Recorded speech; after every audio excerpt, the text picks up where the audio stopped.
শিমের বীজের মতো দেখতে এগুলো থেকেই তৈরি হয় সয়াবিন তেল। আসলে এগুলোই হচ্ছে সয়াবিন এবং সয়ার বীজ। এই বীজ থেকেই একই সাথে তৈরি করা যায় সয়াবিন তেল, পুষ্টিকর সয়া মিল্ক এবং টোফু নামের সুস্বাদু এক খাবার। প্রথমেই আসি সয়াবিন তেলের কথায়, যা এশিয়া ও আমেরিকার অনেক পরিবারের রান্নায় সবচেয়ে বেশি ব্যবহার হওয়া তেল। বড় বড় ট্রাকে শুকনো সয়াবিন বহন করে নিয়ে আসা হয় কারখানায়। সয়াবিনগুলোকে পরিষ্কার করা হয়, পরে এগুলো একটা বিশেষ মেশিনের মধ্য দিয়ে যায়, যা সয়াবিনের খোসা ছাড়িয়ে দেয়। খোসা ছাড়ানোর পর সয়াবিনগুলো গরম করা হয়, যাতে তেল বের করা সহজ হয়।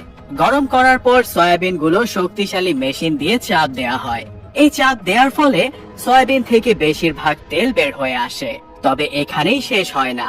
তেলে কিছু ময়লা থাকে, তাই পরিষ্কার করার দরকার হয়। ডিগামিং নামে এক প্রক্রিয়ার মাধ্যমে তেল থেকে আঠালো উপাদানগুলো সরিয়ে নেওয়া হয়। এরপর অ্যাসিড দূর করার জন্য নিউট্রালাইজড করা হয়। আর সবশেষে তেল পরিষ্কার, হালকা আর রান্নার জন্য উপযোগী করে তোলার জন্য ডিওডারাইজড প্রক্রিয়ার মধ্য দিয়ে নেওয়া হয়। সয়াবিনের শুকনো খোসাগুলো পশুর খাবার হিসেবে ব্যবহার করা হয়। এরপর আসা যাক সয়া মিল্ক বা সয়া দুধের কথায়। যাদের গরুর দুধের সমস্যা বা এর বিকল্প চান, তাদের মধ্যে সয়া দুধ বেশ জনপ্রিয়। কারখানায় সয়াবিন দুধ তৈরির কাজও অনেকটা তেলের মতো করেই শুরু হয়। সয়াবিনগুলো পরিষ্কার করে কয়েক ঘন্টা পানিতে ভিজিয়ে রাখা হয়। ভেজানোর ফলে বিনগুলো নরম হয়ে যায়। নরম হলে সয়াবিনগুলোকে ঘন সাদা তরলে পরিণত করা হয়। কাঁচা স্বাদ দূর করতে আর জীবাণু দূর করার জন্য মিশ্রণটি সেদ্ধ করা হয়।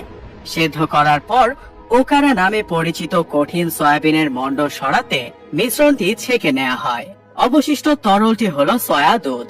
এই দুধে কখনো কখনো ভ্যানিলা, চকলেট বা সামান্য মিষ্টি যোগ করে প্যাকেট করার আগে স্বাদ বাড়ানো হয়। তারপর এটি ঠান্ডা করে জীবাণুমুক্ত পাত্রে ভরে রাখা হয়। সয়া মিল্ক বেশ সুস্বাদু, প্রোটিনে ভরপুর আর অনেক রেসিপিতে এটি ব্যবহৃত হয়। এবার আসা যাক টোফুর কথায়, যাকে কখনো কখনো বিন দইও বলা হয়। এই নরম, সাদা, প্রোটিন সমৃদ্ধ খাবারটি অনেক এশিয়ান দেশে খুব পছন্দের। আর এই টোফু সরাসরি সয়া মিল্ক থেকে তৈরি করা হয়।